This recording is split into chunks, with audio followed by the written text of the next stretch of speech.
गाड्या सुटल्या.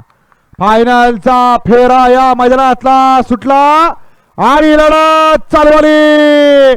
कोण होणार 1 नंबरचा मानकरी?